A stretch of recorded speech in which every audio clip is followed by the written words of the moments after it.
Are you sure that'll be all, sir? Yes, thank you, Gilpin. I shan't want anything more. By the way, how's your wife? Is she recovering from the operation? Well, I'm happy to say there's progress, but it will be a long job, sir. Yes, yeah. Buy her something with this. Cheer her up. Oh, thank you, sir. You're most kind. I do appreciate it. Oh, that's all right. I hope things go well for you. Good night, Gilpin. Good night, sir.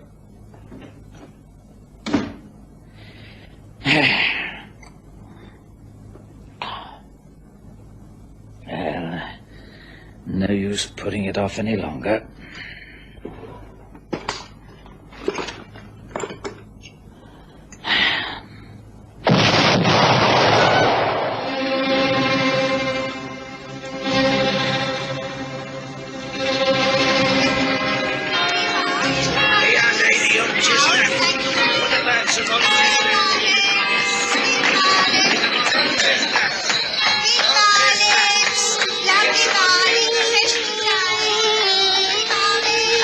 We present the Stories of Sherlock Holmes.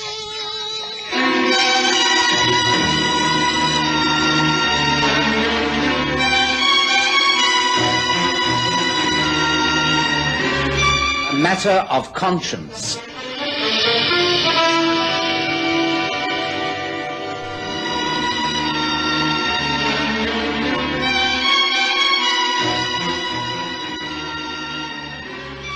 James Beresford's death by his own hand shocked the London business world.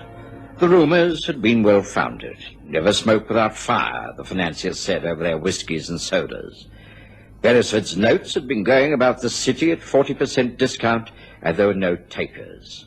Settling day was the very next day.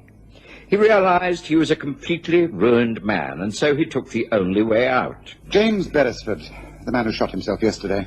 He at least did not leave a wife and family. No, quite. Poor devil.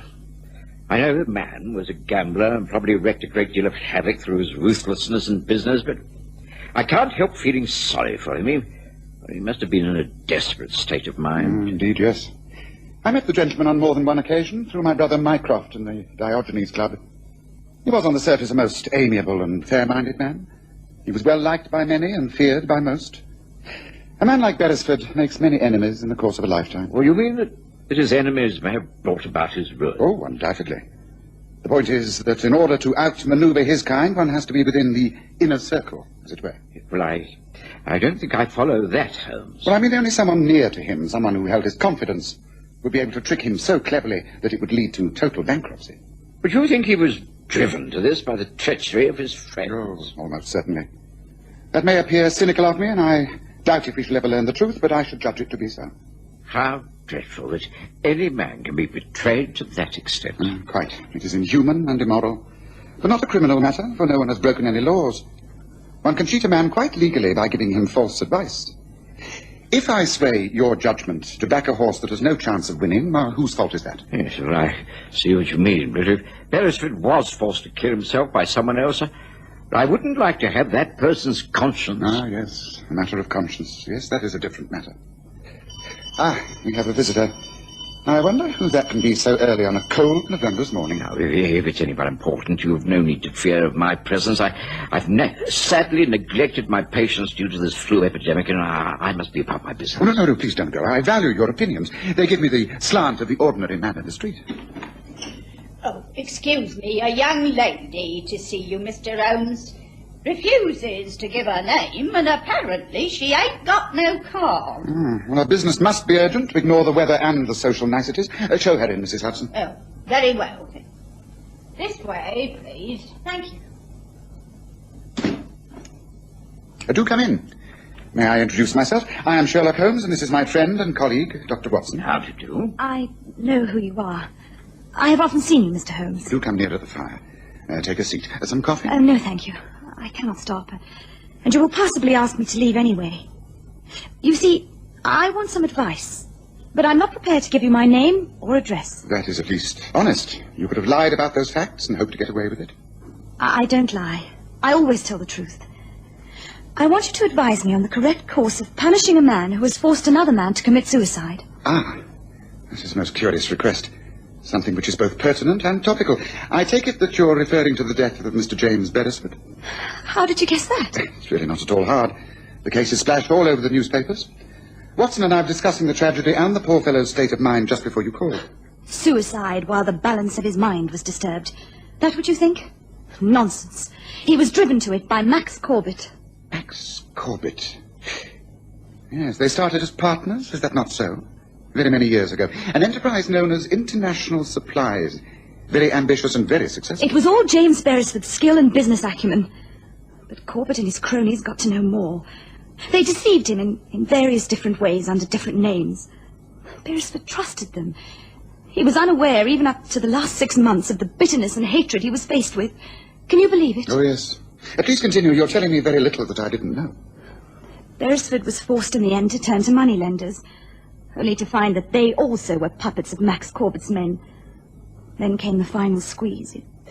It was cold-blooded and calculated, and at the moment these men are pretending to be heartbroken, but they are inwardly delighted. They should be punished. They must be punished. Particularly Max Corbett. Do you not agree with me, Mr. Holmes? My dear young lady, as I pointed out to Watson only a short while ago, this cannot be regarded as a criminal matter. Everything you say may be true. You may even be able to produce certain facts as proof, but there is no way that you're going to pin a crime onto Max Corbett. If you start to spread these rumors, you can lay yourself open to an action for slander. But Corbett is too clever to be caught like that. You mean that my hands are tied? That there is nothing I or anyone else can do? I didn't say that. I shall have to give the matter some thought. I wonder... Watson, while you're doing your rounds, will you be anywhere within the vicinity of the Diogenes Club? I can be, Holmes, yes. Then would you be good enough to deliver a note to my brother Mycroft? He's bound to be there around lunchtime. Excuse me a moment. Paper and pen. Envelope. Yes. Mr. Holmes, it is quite clear that my worst fears have been confirmed. I am doing no good here, merely wasting your time. I'd better leave. No, please don't go. There you are, Watson. Now, if you could see that this is delivered as soon as possible. Very well, I shall do my best. Oh, will you excuse me now? I'm a doctor and have to attend to patients. I shall call back later, Holmes. Good morning to you. Now, young lady, answer me one thing. If I agree to help you, you will give me your name and address here and now? I got to the Diogenes Club just before lunch and left Holmes's note for his brother. The place seemed unusually crowded. I met a few people I knew who invited me for a drink, and it being a cold day, I accepted gratefully. It was while in one of the rooms that I heard the name Max Corbett mentioned. Ah, Max.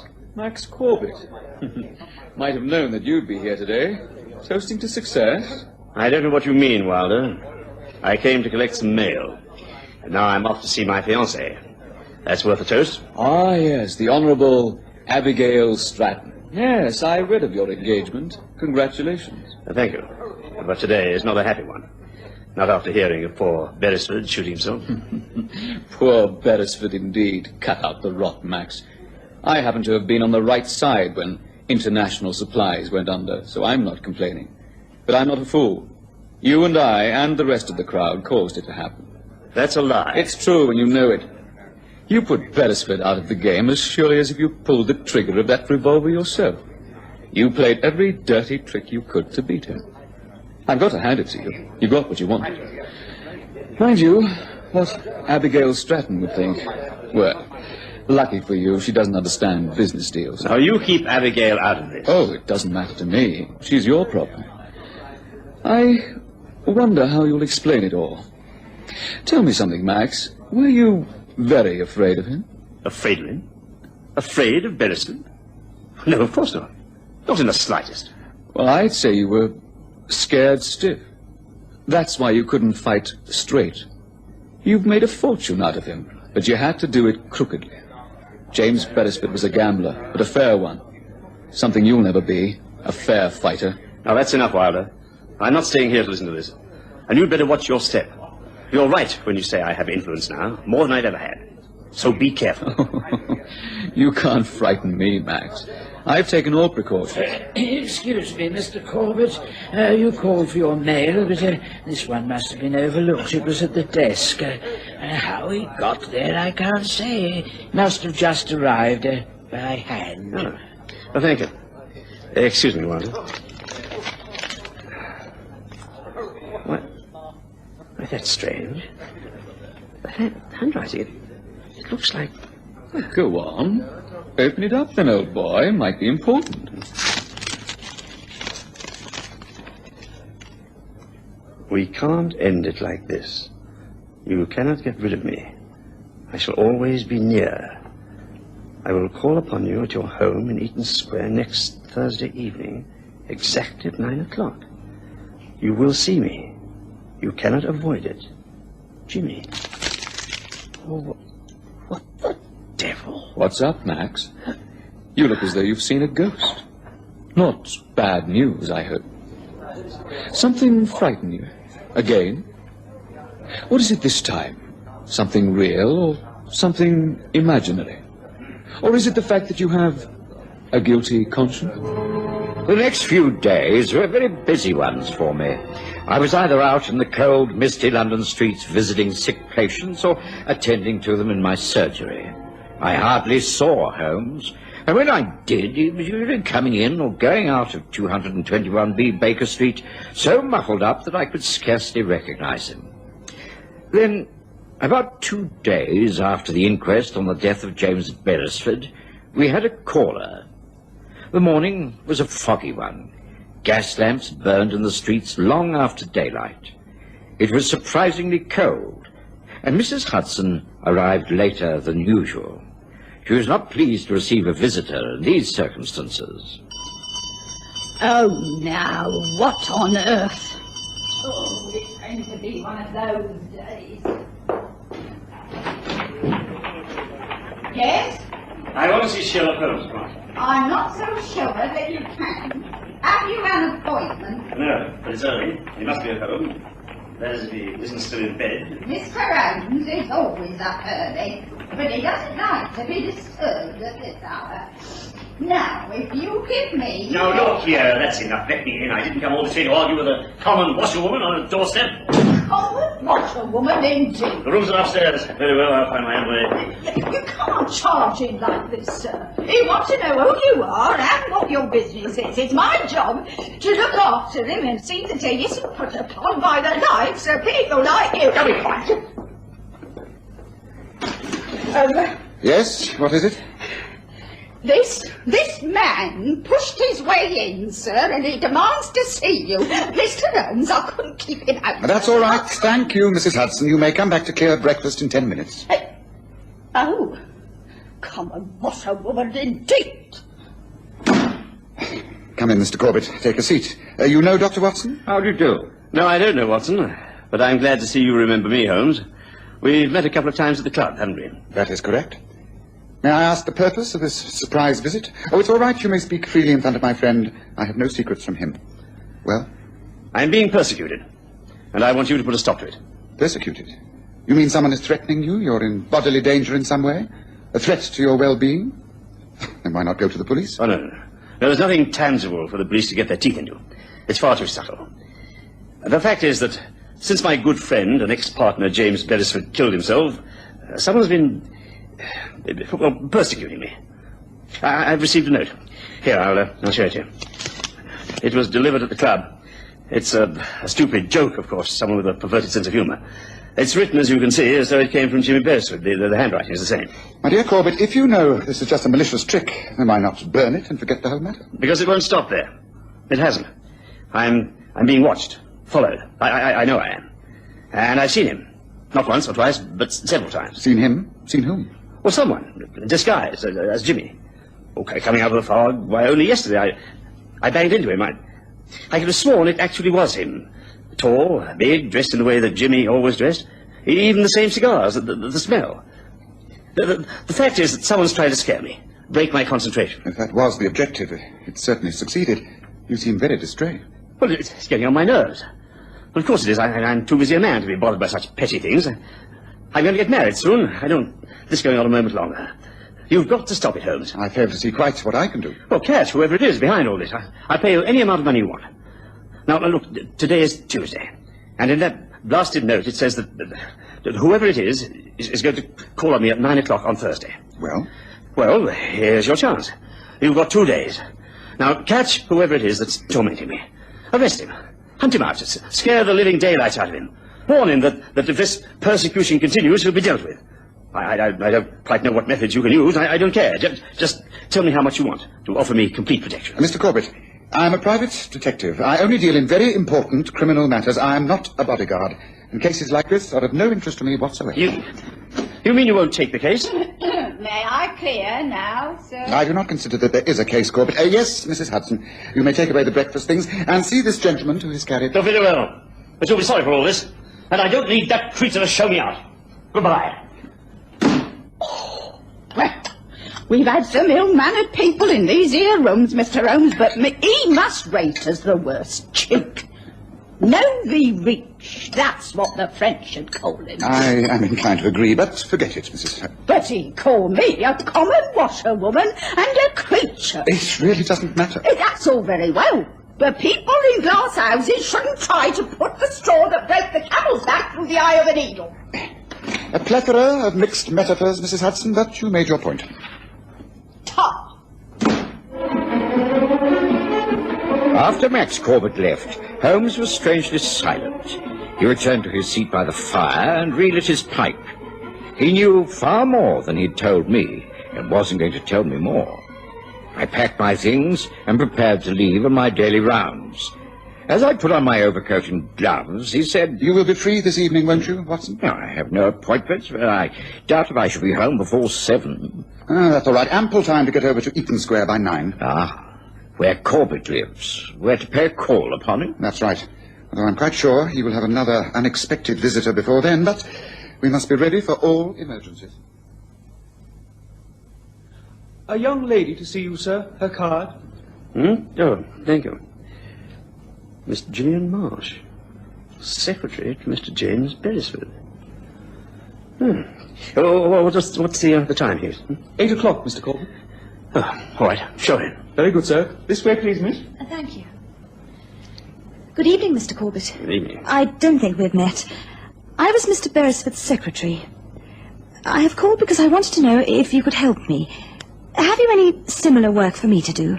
I'm very experienced in your type of business, and I'm now unemployed. I'd be grateful for some help. Well, sit down, Miss Marsh. This seems a most odd time for you to call, hardly business hours. But let's not bother about that. You say you worked for Jimmy Beresford. I never saw you in his office. I worked for him at his home. I was a private secretary. I see. Then you must know all his correspondence.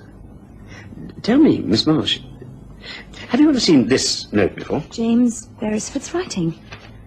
Shall see you, Eaton Square. Call on Tuesday evening. Exactly at 9. What's that?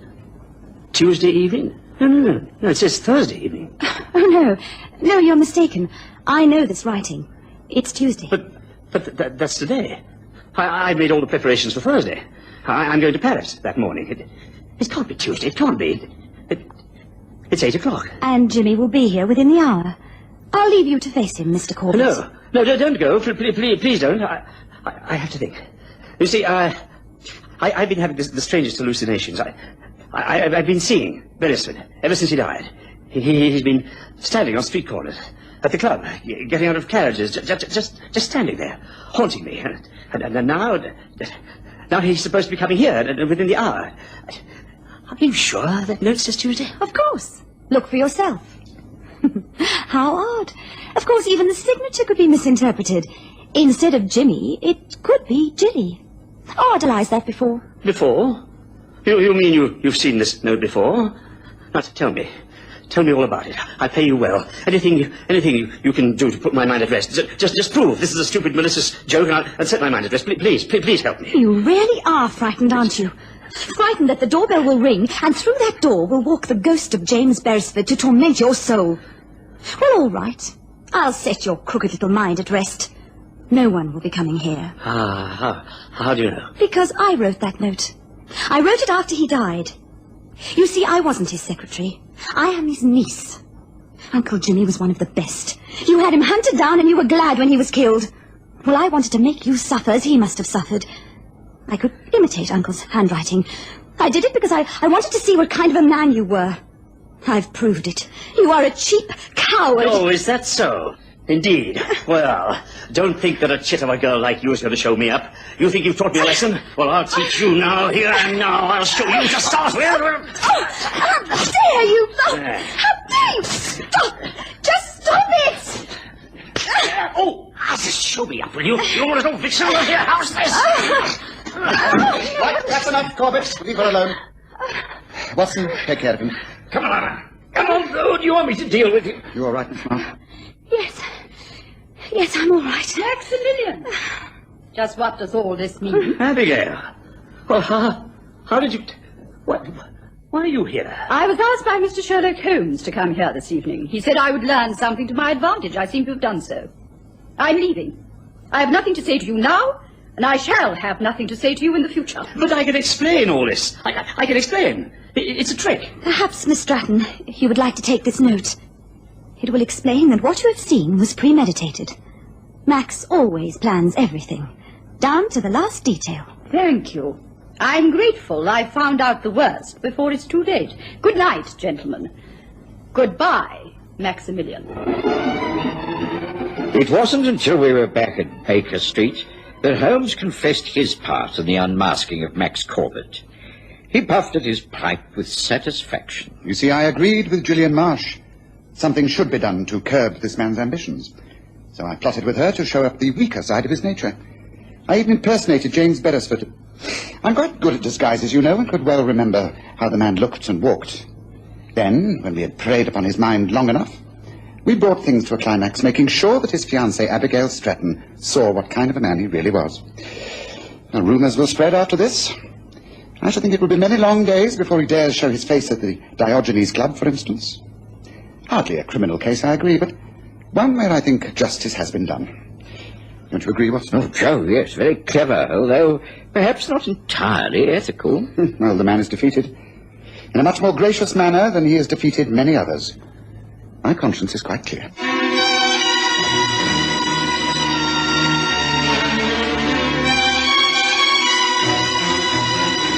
Listen again next Sunday to The Stories of Sherlock Holmes, with Graham Armitage as Holmes and Kerry Jordan as Dr. Watson.